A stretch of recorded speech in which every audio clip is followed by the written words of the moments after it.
A gente vê muito na internet, aparentemente, crianças que já praticam atividade física. E tem musculozinho. Já tem Tanquinho. Até que ponto que isso é legal, né? Isso faz bem? Tá certo? Eu acho que é o seguinte. Tá certo isso? Eu acho que é o seguinte. Os pais, eles têm que... Por mais que... eu entendo que a tutela é dos pais, né? Eles que decidem, no final das contas, o que o filho vai fazer enquanto ele é menor. Isso é o normal. Só que a gente precisa ter um limite entre escutar o que é a vontade do filho com o que a gente saber, o que é o melhor para ele, né? Eu não trabalho com crianças, mas eu imagino que deve passar muito por isso. De pais que querem que os filhos performem muito já, ou que eles sejam muito bons, ou que no seu caso, não sei se acontece, mas tipo, eu quero que minha filha esteja na frente na apresentação, né? Deve acontecer muito isso. Então, eu acho que os pais, eles, muitas vezes, lógico que eu não estou fechando isso e generalizando, mas muitas vezes eles são responsáveis por atrapalhar em um certo ponto os filhos nessa questão. De colocar pressão, de querer que ele seja o que ele não é, ou... Às vezes se realizar no filho. Isso, né? Enxergar no filho uma possibilidade que ele não teve, né? Então, tomar cuidado com isso. Mas para um atleta é importante. Atleta criança? Não entendi. Assim, você tá Mas falando porque que a às vezes o pai infantil é pressiona, outra, né? mas faz mal a criança? Faz mal. Olha só, a gente vê muito no futebol, por exemplo, cada vez mais atletas muito novos se profissionalizando, né? Por que acontece isso? Porque a gente tem um nível de maturação muscular e motora que em cada pessoa acontece em um momento, né? Por exemplo, o Pelé, a gente sabe que ele foi tricampeão do mundo, né? Com 17 anos.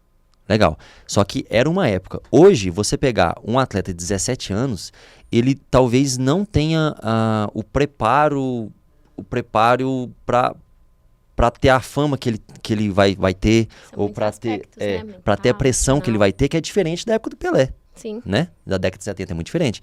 Então, hoje, existe redes sociais em cima desse cara e tudo mais, e lógico que eu tô falando de atletas de muita performance, né? Mas, a gente tá falando só de atleta normal mesmo. Atleta normal, tá. Mas também trazendo pra nossa realidade mais aqui.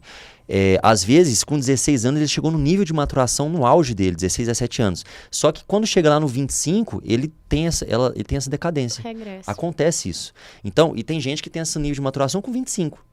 Né? Tem gente que tem com 16. Aí com 16 esse cara é muito bom, e aí todo mundo, nossa, esse cara é muito bom, e aí depois ele vai diminuindo essa performance, é natural para ele isso.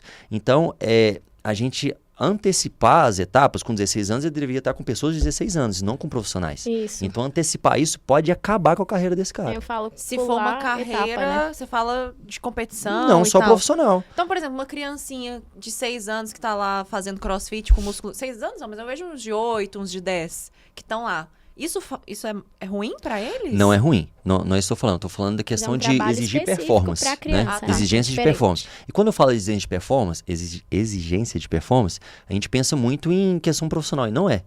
Né? A gente pode ter alta performance sendo um atleta amador. Né? Ou no caso da criança. Aí eu estou querendo trazer para nossa realidade que os pais trazer essa pressão de que o filho, mesmo que ele seja só um atleta regular, amador ali, ele tenha um aspecto de performance. Entendi. Isso é ruim. Mas só pra brincar e pra só ele pra brincar, exercitar. perfeito. Ele... Porque eu vejo tantas crianças que amam ficar na argola e pra elas... Nossa, e aí, qual que é o lance? O que é o papel do treinador nesse aspecto? Deixa primeira regra, ele tá se divertindo? Legal. Ele tá melhorando o aspecto físico dele? Legal, segunda parte. E terceira parte, isso vai... igual, eu não sei, um filósofo importante falava, a gente nunca sabe até onde o conhecimento vai chegar, né? Até onde o nosso papel como professor vai chegar. Isso pode ir lá na frente.